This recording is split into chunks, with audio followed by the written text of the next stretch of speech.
Hello YouTube, today we are going to review a method of training called micro workouts.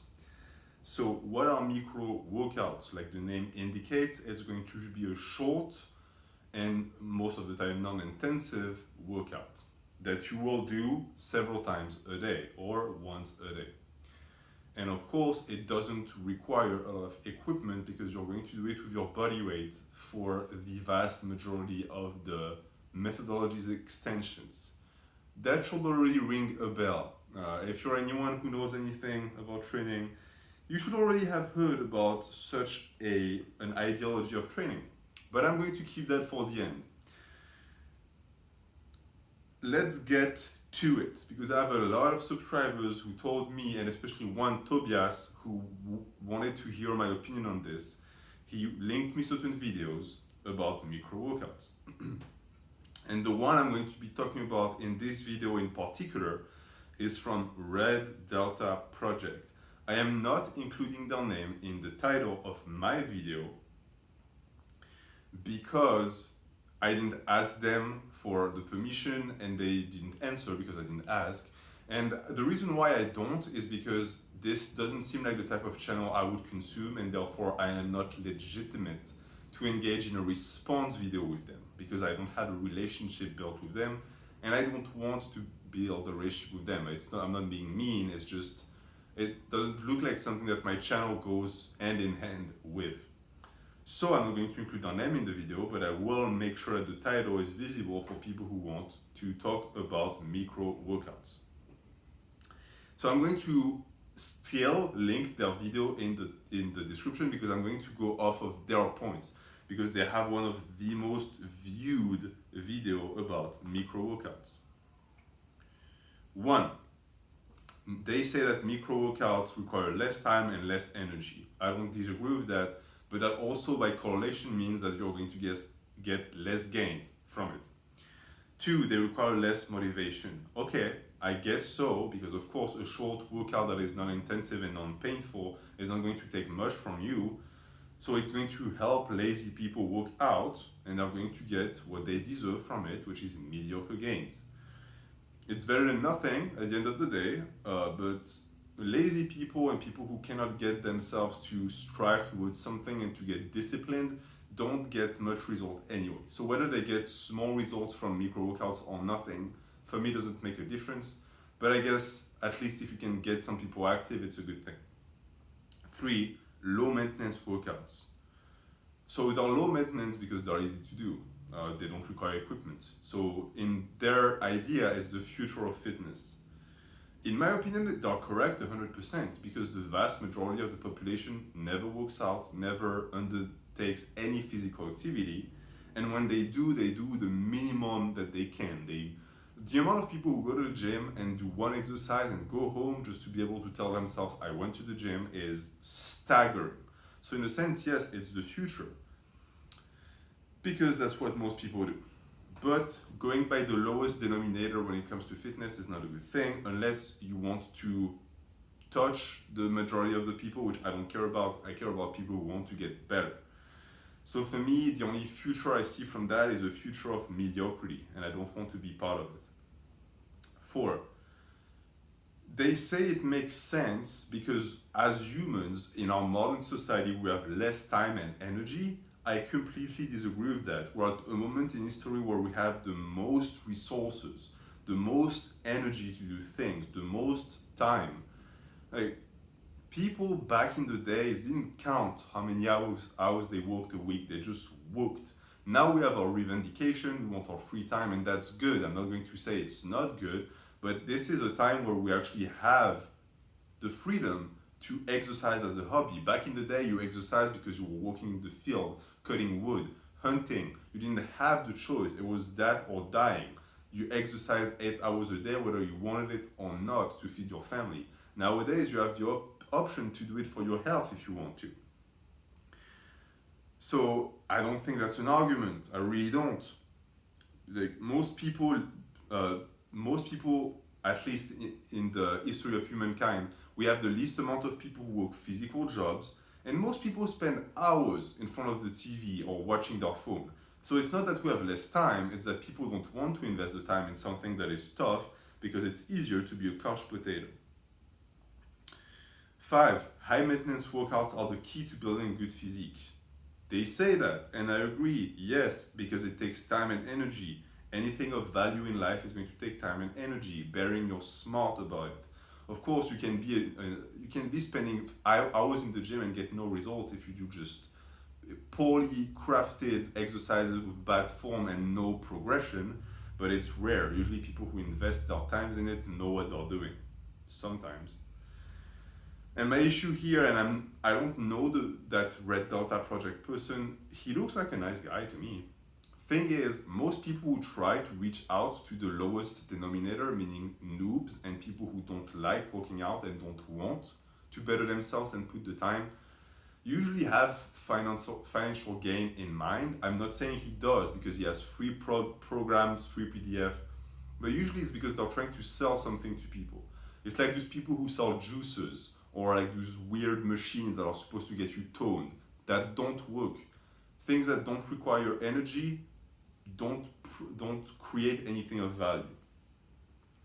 6. You build the body through frequency and consistency. Yes, I agree with that. But if you don't train hard, these two aspects are not enough. You can be extremely consistent. You can do tons of volume. But if you're not pushing yourself with heavy weight, you're basically just doing fluff and puff, which is going to lead to nothing. 7. Our lifestyles break us down. Agreed. Most people's lifestyle are really hurting their fitness gains, what you should be doing about it is not just accept it and say, oh, it's my lifestyle, what can I do? Change it, change your lifestyle, and you're going to see that your gains are going to get better. 8, your body is not programmed to break down. That goes from 7. The idea that we're just basically deteriorating as we age is not true. Yes, there is a certain level of deterioration that goes through the body as we age, but come on, think about it. I remember being a kid and hearing people in their 50s saying they were breaking down. Then I was a teen and it was people in their 40s. Then I was a young adult and it was people in their 30s. And now I'm 25 and I hear people my age say, my body is broken down, I have bad back. How? Are we just devolving that fast? No, it's just people stopped doing physical activities. They stopped pushing themselves. And therefore, yes, the body is not answering because you're not listening to it. 9, you have to make time and energy for more gruesome workouts. They do say that, but it's counterbalanced by the fact that they push those micro workouts and they sort of try to, and that's my point number 10, they sort of try to compare the two and they say short workouts don't do much, which I agree with, just like long workouts don't do much. As if these two could be compared. I don't think they can. They say that because they say that what matters is repetition over time. We're getting into something that I'm not going to discuss too much here because I will make specific videos about it.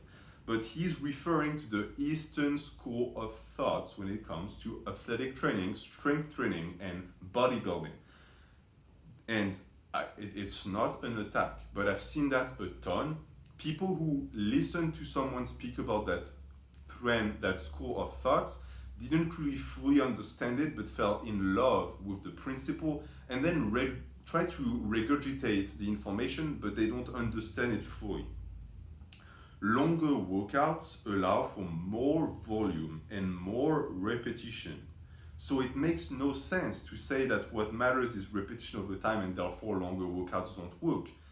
What you want is tonnage over time, which higher reps, higher volume within a session is going to create, which short workouts is not going to create. And the longer workouts are perfectly fine as long as you train within the right intensity and you recover from it. This is what the Eastern school of thought is. It's not come around, lift few weights, go home. It's come and work within a window of recovery that you know is going to allow you to come in the next day. The most critiques that you hear from the Western school of thought is that Western athletes break themselves down, train too hard, too often, don't recover, and therefore don't make maximal gains. I agree with that, but this is not an argument that you're utilizing properly, in my opinion. And I'm just saying you, even though they will never watch the video, but I'm speaking to the viewer. 11. If workouts are not sustainable, they're not good. Agreed, it needs to be sustainable. There's no point in doing a leg workout that is going to send you buckling for 7 days where you're going to be unable to walk. You need to be able to work your legs every 2 days. So it's 3 times a week, in my opinion. 12. Frequency and consistency are nothing without volume and intensity. They repeat themselves, so I repeat myself. Frequency and consistency are important. If they are lacking volume and intensity, it doesn't work. Just like doing volume and intensity without keeping in mind that you have to manage your frequency and consistency doesn't work. You need the 4 factors to be aligned. 13. High intensity, low volume, low intensity, high volume is not the answer. I completely agree. You want stimulation, and you want that stimulation to be within the right intensity window with the right maximal recoverable volume. I think they understand that. I understand that too. So you don't want to be on one extreme or the other. So high intensity, low volume is no good. Low intensity, high volume is no good. You want both. You want proper high intensity with high volume. High enough volume that you can recover and grow from it. In my opinion, that's the issue with micro workouts. To build an impressive physique, you're going to need a strong stimulus, because the more the body grows, the more the body asks for that stimulus. If you stay at the same weight, it's never going to grow. And that's the issue with micro workouts. It becomes harder to stimulate growth because the stimulus you can provide from a short workout is not enough, in my opinion. 14. Workout versus training. Agree 100%, they are right. There's a difference between getting tired and getting better. A lot of coaches make their clients get tired because they know that when someone is out of breath, they feel like they've worked out enough. This is not how you get better. Training is much more sophisticated because it has an end goal. The end goal of working out is getting tired. There is no actual end finish line in that train of thought. 15. They say, and I quote, you can work out for years and go to failure all the time and make no progress past the newbie gains. That's false. Unless the stimulus doesn't progress, that's not possible. If you know someone who's been working out for years and made 0 progress, then please ask them to send you their training, send them to me so I can critique it and make you understand why they made no progress. Because anyone with 2 brain cells will keep progressing. They might slow down, but the progression is always going to be there. 16. This one is a long one. They say there is no aesthetic stimulus, only functional stimulus. Meaning that, as they say, you don't bodybuild through exercise. If you do bicep curls, you don't tell your biceps to get bigger, you tell them to get better at bicep curls, which is the same thing, because a strong muscle is a bigger muscle. That's my issue. This is just a way to phrase a certain idea that can be also flipped on its head, because you can make a functional stimulus into an aesthetic-oriented one. Functional stimulus is whatever you do with your body, and then you assign a goal to it, strength, size, etc. And that's it. That's my last point. That's my last point for this video. And as you've seen, I'm not a big fan of micro workouts, and I'm going to tell you why now. And when you started the video, you maybe understood why. Micro workouts are basically grease the groove method. That's what they are. It's the same thing. It's the same thing. And it has the same issues as the grease the groove. Lack of warm-up, lack of feasibility. If you work an actual job, maybe your boss is nice enough to let you have a pull-up bar or to do push-ups on the floor. I know mine wouldn't. It's only really doable with body weight because of the loading of the bar that is not doable in an environment that 99% of the time people are in. And it's only doable with certain lifts because of the warm-up and everything. And it has low tonnage. So, what do I take from it? Unlike what the title of their video let me presume, micro workouts cannot replace workouts. They are going to be there to complement workouts. So you're still going to have your hard workouts, and micro workouts are going to be taking place during the day at another time to put additional volume in, which is fine as long as they don't become your only source of muscle fatigue. And why call it micro workouts? It's grease the groove. The method has already been coined. We don't need to rename it something new. And the grease the groove, for people who know, usually is tailored towards performance, not necessarily hypertrophy. It helps you get better at something like pull-ups. Will it put size on? Yes, because you get stronger, you get more efficient. But it's more about neural adaptation than it is about strength, which is why the frequency during the day is so high, but the total tonnage, not volume, tonnage at the end of the week, month, year, etc. is not that high. So this is it for the video about micro workouts. This is what I think about them. If you have any comments, let me know in the comments. I would be happy to speak with you about that.